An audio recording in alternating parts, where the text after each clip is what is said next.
write presentation. 1, 2, 3, 4, 5. Click on it and bring it to the big screen. With this, I would like to announce first presenter, CHEM467, who will show the application of computational chemistry methods to description of optical properties of minerals. Okay? Stage is yours for generous 4 minutes.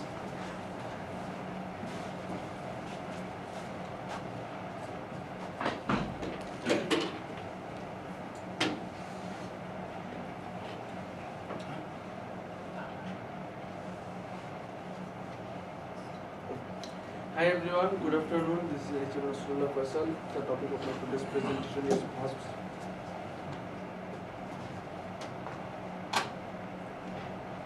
simulation of calcite mineral. Actually, calcite is one of the most predominant geological minerals on Earth. Actually, it is a crystallizable form of calcium carbonate that is found on sedimentary rocks.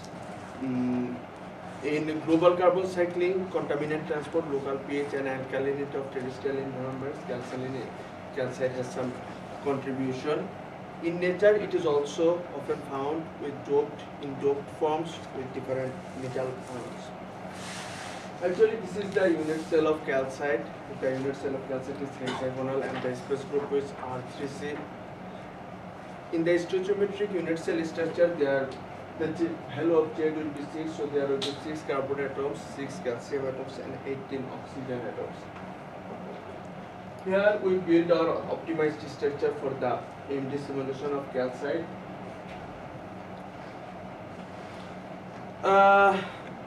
The Vienna ab initio simulation package is a computer program for atomic scale materials modeling like electronic structure calculation. It computes an approximate solution by using DFT or Hartree-Fock or a combination of both. After optimizing our structure, we run MD on different temperatures like 300 Kelvin, 600, 850, 1000 Kelvin and 1500 Kelvin. Then we thermally optimize the structures and import different properties of them. So first, the density of states. Actually, it indicates the number of states per interval of energy at each energy level that are available to be occupied. Here, this is the DOS diagram of our geometrically optimized structure. And after running MD at different temperatures, we got these DOS diagrams. So if we look carefully to these DOS diagrams, we can find that with the increment of the energy, the homology gap is decreasing. But up to 600, up to 800 Kelvin, we cannot find such significant change in the gap. But from the 1000 Kelvin, we can find the significant gap between HOMO and LUMO. Because the thermal decomposition of calcite completes about at 900 Kelvin. So after that, if the MD is done, you can find the significant HOMO-LUMO gap. And if you do the MD on higher temperatures, that energy gap is supposed to be decreased. Now the absorbance spectra. Actually, it is the light matter interaction. So if you look, this is the absorbance spectra of our optimized calcite. The peak is in the UV region. If we, after doing the MD, if we look at our absorbance spectra, we look that there is not that significant change in the spectra, but the population distribution of the spectra is slowly moving towards the visible region. And if we do the MD at higher temperature, we hope that we can get the peak in the visible range, so that at that time we can get the color of the calcite. This is the MD of calcite at 1500 Kelvin. That's the video.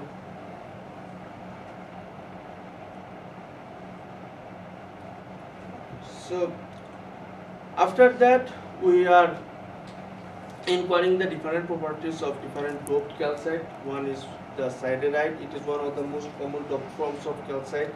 Here the one calcium ion is replaced by one iron ion. So if we look at that, this is our optimized structure. And then we also study the GOS diagrams. Here is the geometrically optimized GOS of our structure, and this is the thermally optimized. This is the GOS diagrams of thermally optimized structure. So if you look at that, here the total number of here the number of orbitals that are contributed by the iron d orbitals should be 5 due to the for the singlet ones, and for 10 for the spin polarization, and also for the 630 K Kelvin. And if you look at the absorbance spectra of the siderite, actually the most important thing is to do here, we should do the spin polarization for that, and I have a plan, I will do it in future. But for this absorbance spectra, we can assume that here the iron is in the high spin, or it may be possible that the crystal field splitting is very far from the ideal or high symmetry. Here the iron d orbitals are offset from each other instead of forming a region. And we can also see that here the iron orbitals are hybridized with the host orbitals. This is the MD of siderite at 630 Kelvin.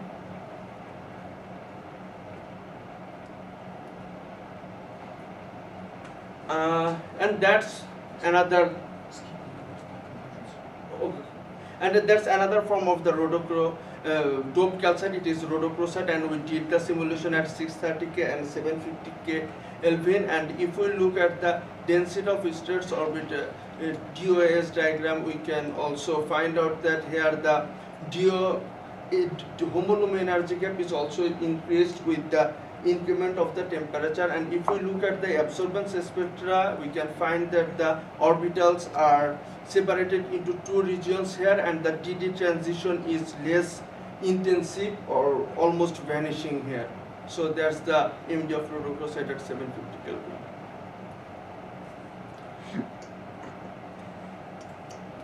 That's all. So if so the main thing is that if we increase the temperature, the homolume gap between the calcite and different forms of calcite will decrease, so that we can hope that with the increment of temperature we can find the color of calcite or doped form of calcite, because in normal temperature calcite is colorless. But if we increase the temperature, if we find the calcite from very deep in the earth, we can find different colors of calcite. So if we do the simulation at higher temperatures, the homolume gap will decrease and we can get some colors of that. Let's thank Faisal. And his presentation is open for discussion. I have one. So you are replacing which ions? Calcium?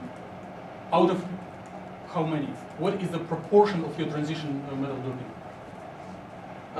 There is 6 calcium ions in one unit cell for the geometric structure. So we just replace one calcium ion with one iron, and one calcium ion for the manganese iron for the rhodochrosite. Okay, can you show next slide? That is for the rhodochrosite. Okay. More questions to. So I thought that the color of this material is changing due to the impurities, right? Yeah. Due to the whatever iron or whatever other transition metals you incorporate as a doping. Yeah. You call it doping, I call it impurities. So I kind of completely lost what exactly is the role of temperature and why you so much dealing with temperature for these cases. Yeah. So you don't see that you're changing your band gap when you introduce impurities?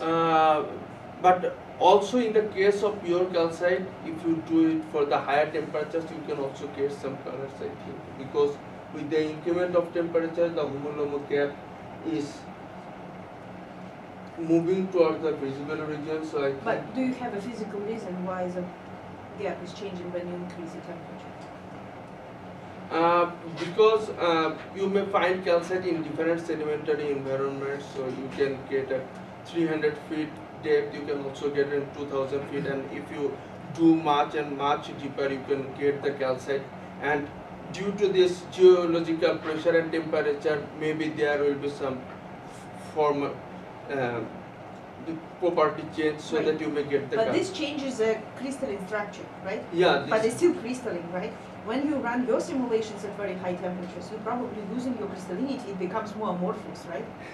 It's completely losing its symmetry. Is it? Like, especially when you go into 1000 kelvins, 700, 800 kelvins, I guess your structure becoming really very soft and not very similar to what you expect yeah, from database. due to the high geological pressure and temperature, it may be possible the calcite may form into aragonite, and from aragonite to petatite. Yeah, there will be some sort of. Have you been able to get this specific lattice? No, I have not done the MD at I- that much. So, high temperature. please note that this research was going on only for 2 weeks, and one cannot complete. Right, but my point is, I Yeah. think that decreasing your gap is coming not because, like, it's not really related. I don't think you can really relate it exactly to this idea that, oh, it was formed at this temperature, so that temperatures, that's why its crystalline structure becoming different, the gaps are different. It's just because you really introduce a lot of Yeah. disorder in your system, right? And you're having a lot of kind of, let's say, this decrease in the gap coming due to the Doping or because you have a lot of disorder in your lattice, right? Yes? You agree? He agrees. Well, thank myself for presentation and for discussion. And next presentation is by Zachary Gerards. He will be presenting an investigation of the catalytic reaction, so some chemical reaction facilitated by a catalyst. Okay. Okay, hi. So my name is Zach. I'm sure you guys are familiar with me by now. So today I will be presenting my results on reductive nitrosylation, molecular dynamic simulations. So what is reductive nitrosylation? Well, it is a reaction where nitric oxide gets oxidized to nitrous acid, which then ends up reducing some metals such as iron. And so this process can be thermodynamically modulated, depending on pH and other factors that may impact the electrostatics of, let's say, the transition metal. However, my focus will not be on the thermodynamic properties, but rather the rate at which the reaction proceeds based off of dynamics. And in particular, I will be modeling the second step here and the third step. Okay, so why should you care? Well, nitric oxide is a very common cell signaling molecule in many life forms. And its interactions are principally with cofactors that are metallic, so like metallic proteins. So there is some physiological relevance to nitrosylation. What I will be attempting to do with these simulations, I kind of briefly mentioned it, but it's to figure out what the optimal angle of collision is in order for the reaction to proceed. And the molecule that I will be using to exemplify this is this nitrosyl protoporphyrin 9, iron 3, coordinated with imidazole in the presence of hydroxide. Okay, so I performed molecular dynamics using VASP. I also used density functional theory to determine some density of states and calculate the Kampf-Chern models. So, a couple of things real quick. The spin states in all of my models are singlet, so I don't have high-order spin states. And for the actual molecular dynamic model, it is charge neutral. All right, so this just shows the geometry optimized structure for my first model. The thing to keep in mind is that the HOMO has electron density on the porphyrin ring, whereas the LUMO has electron density on the nitrosyl ligand. If we look at the Sorey transition of this particular model, we see that these transitions are dominated by molecular orbitals that have charge density along the porphyrin ring. These are pi-pi-star transitions that are commonly observed in porphyrins. All right, so let's look at a molecular dynamics simulation where the hydroxide kind of grazes by the NO. As you can see, we don't get a reaction. That may not be entirely surprising. But when we look at the electronics, it will differ from the model I had shown you before. So here, our HOMO, we have charge density now on the hydroxide, whereas the LUMO, once again, has some charge density on the nitrosyl ligand. If we look at our Sorey transitions, here, while our HOMOs, where the transitions arise from, are delocalized in the porphyrin ring, some of the LUMOs actually have some charge density on the ligands. So there's a slight difference there.